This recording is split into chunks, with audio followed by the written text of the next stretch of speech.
राज्यातल्या मुंबई ठाणे नवी मुंबईसह 29 महापालिकांच्या निवडणुका अखेर घोषित झालेल्या आहेत आणि 15 जानेवारीला मतदान आणि 16 जानेवारीला मतमोजणी होणार आहे।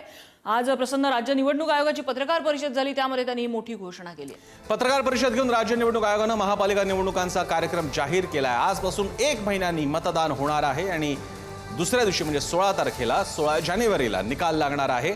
23 ते 30 डिसेंबर पर्यंत उमेदवारी अर्जासाठीची मुदत आहे। 2 जानेवारीला उमेदवारी अर्ज माघारीची मुदत असेल।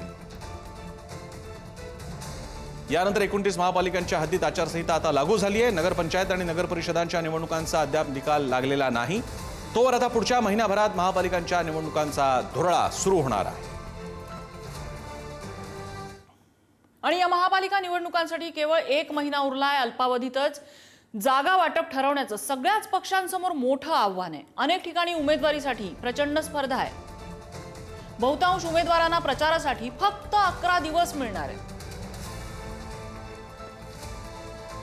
हा निवडणुकीचा कार्यक्रम कसा असेल पाहूयात ग्राफिक्सद्वारे। 23 ते 30 डिसेंबर उमेदवारी अर्ज भरण्याची मुदत। 31 डिसेंबर उमेदवारी अर्जांची छाननी। 2 जानेवारी उमेदवारी अर्ज मागे घेण्याची मुदत। 3 जानेवारी निवडणूक चिन्ह वाटप। 3 जानेवारी 2026 ला उमेदवारी यांची अंतिम यादी सुद्धा जाहीर होणार आणि 15 जानेवारीला होणार मतदान 29 महापालिकांसाठी। तर 16 जानेवारीला महानिकाल आपण पाहाल पुढारी न्यूजवर।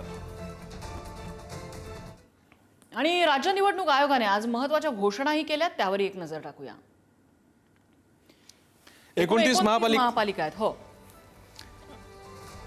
15 जानेवारीला मतदान होणार आहे।